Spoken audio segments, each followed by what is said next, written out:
Coming to you live and direct from the News First newsroom here in Colombo, Sri Lanka. This is your prime time news bulletin. A very good evening. I'm Shane Silva. And I'm Meenakshi Ratnasekara. Let's start off with a look at your headlines first.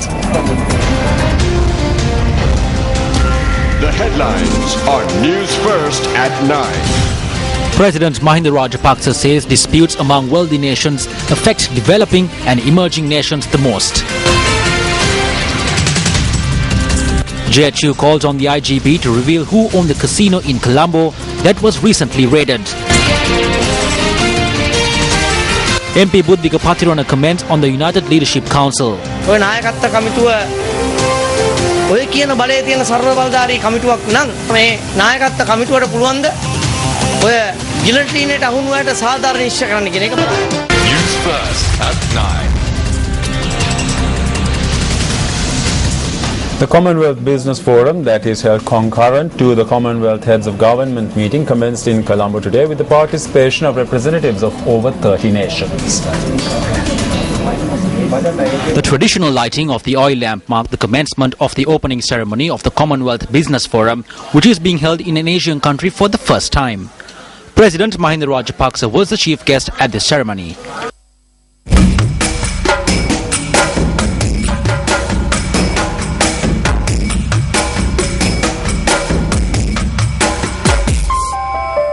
Commonwealth Secretary-General Kamalesh Sharma, Minister of External Affairs Professor G.L. Pieris, Minister of Investment Promotion Lakshmani Abewardena, Chairman of the Commonwealth Business Forum Dr. Mohan Kaul, and a large gathering of local and international business leaders were present for the ceremony.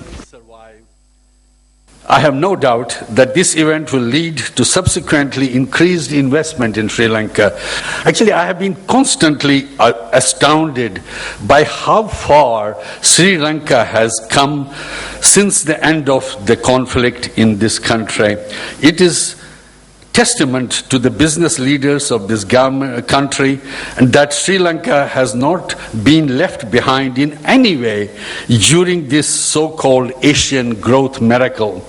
Indeed, in many ways, Sri Lanka has been the vanguard of development on the continent and, according to an international bank, is likely to be the second fastest growing economy in Asia. Sri Lanka really does have it all. Now, what did Dr. Mohan Kaul mean when he said that Sri Lanka has it all? These are inherent strengths and resources which are truly unique.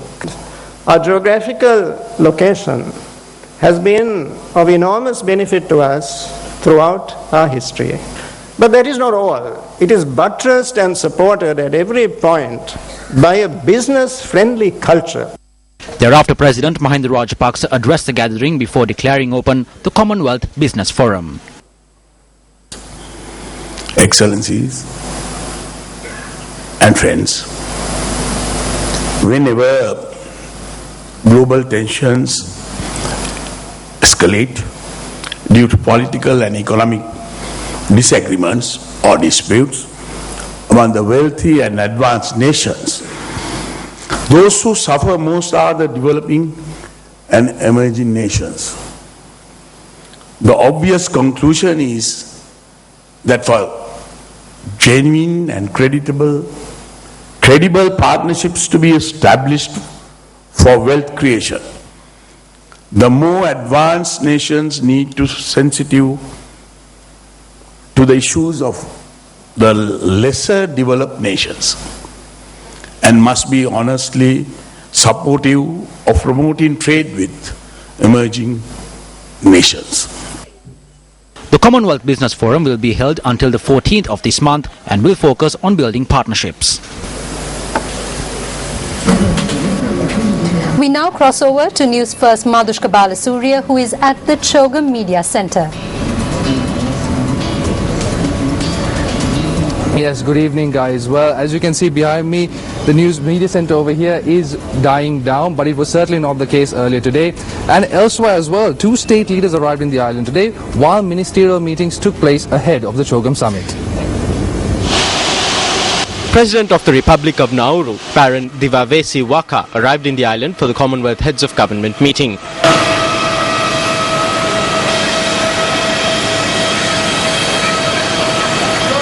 The acting Prime Minister of Belize, Wilfred Earlington, also arrived in the island.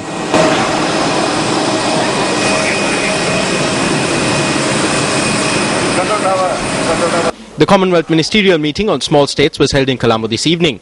The meeting saw foreign ministers from the Commonwealth nations sitting down to discuss issues affecting small states. The meeting happens ahead of the Commonwealth Heads of Government meeting.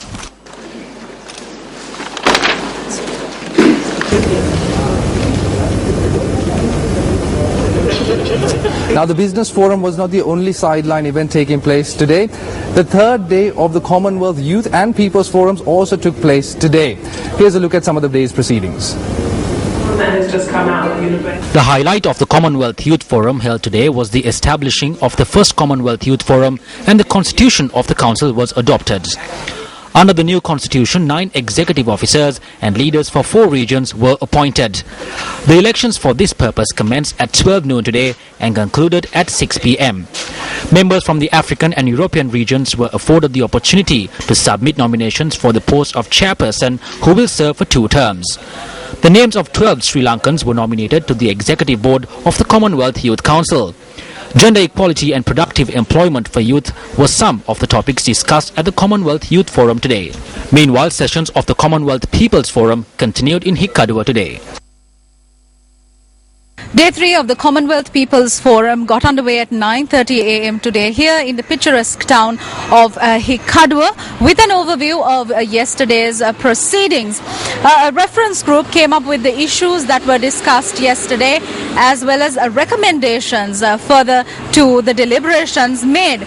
The issues that were discussed included reconciliation, climate change, youth issues, migration, governance and diversity, food security, creative expression and women's empowerment. Some very interesting recommendations were made, and further to that, concurrent regional post-2015 sessions were held, one on Asia, one on the small states and one on Africa. Interestingly, the reference group will draft a document which will be discussed among foreign ministers at a roundtable discussion which is scheduled to get underway on the 16th. Now, the Commonwealth People's Forum will continue in Hikkaduwa until the 14th of this month. For News First, I'm Sonali Manigabaduge reporting from Hikkaduwa. Now, the Minister of External Affairs, Professor G.L. Pieris, has said that the government of Sri Lanka is satisfied with the number of countries attending the CHOGM summit. He made this statement during the first of a series of media briefings organized by the Commonwealth Secretariat here at the BMICH Media Centre in Colombo.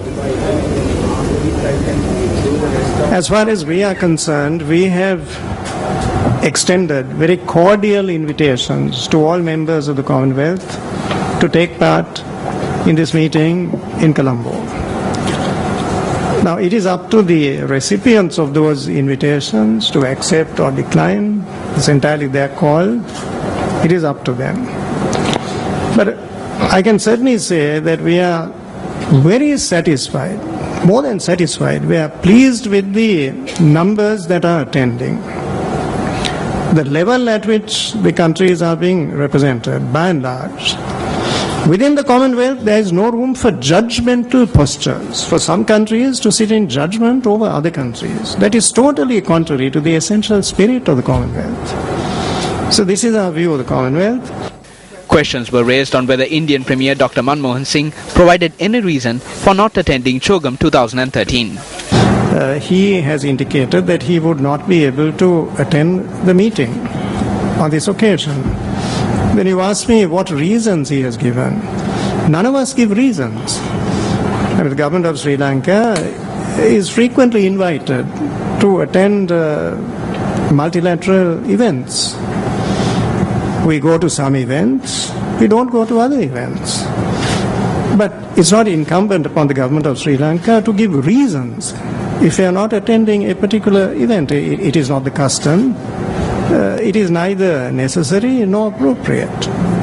Then on the other question, you asked whether the boycott of some countries is going to affect the outcome, whether it is a cloud over CHOGM in Sri Lanka. Not at all. That is a regular event. It is a commonplace event. It's nothing extraordinary. It is routine.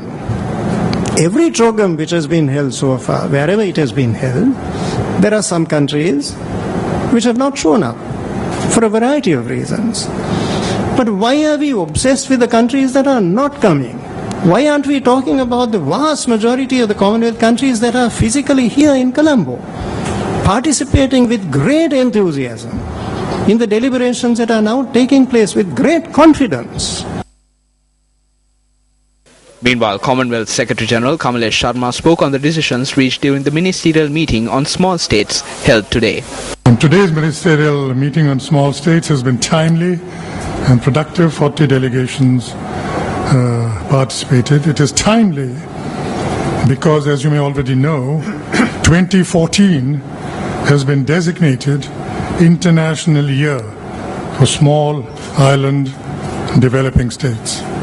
Today's meeting discussed a range of fresh initiatives which we hope will be considered favorably, first at the Foreign Ministers meeting chaired by Minister Peris later this week, and then by our heads of government. This shows the very practical outworking of the theme of this Chogam. All Commonwealth societies should be better equipped to benefit from progress and increasingly able to share the dividends of prosperity. None should be left behind. This has ever been the driving spirit of the Commonwealth. Well, that's it from me, guys, from the BMICH Media Centre here in Colombo. Thank you, Madhushka, for the update from the Chogam Media Centre. And with that, we're going for a short commercial break. On the other side is business news. Welcome back. Economists say that one of the main challenges facing the upcoming budget will be providing solutions to the rising cost of living. They say that in a backdrop where government expenditure is on the rise, this is a major challenge.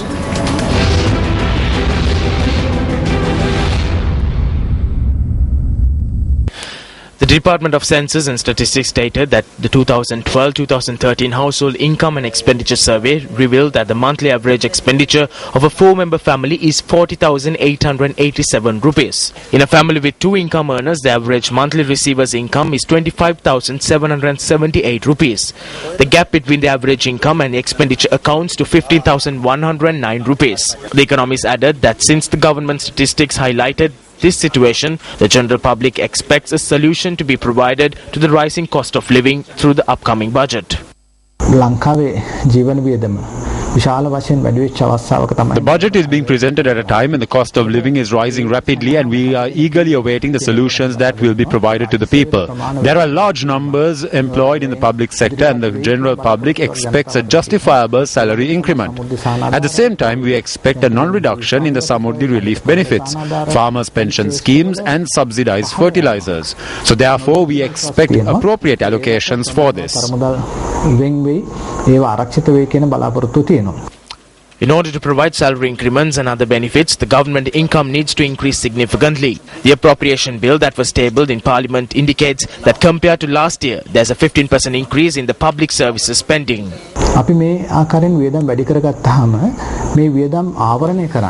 It is unclear as to how we are going to utilize the government income to meet the rising expenditure.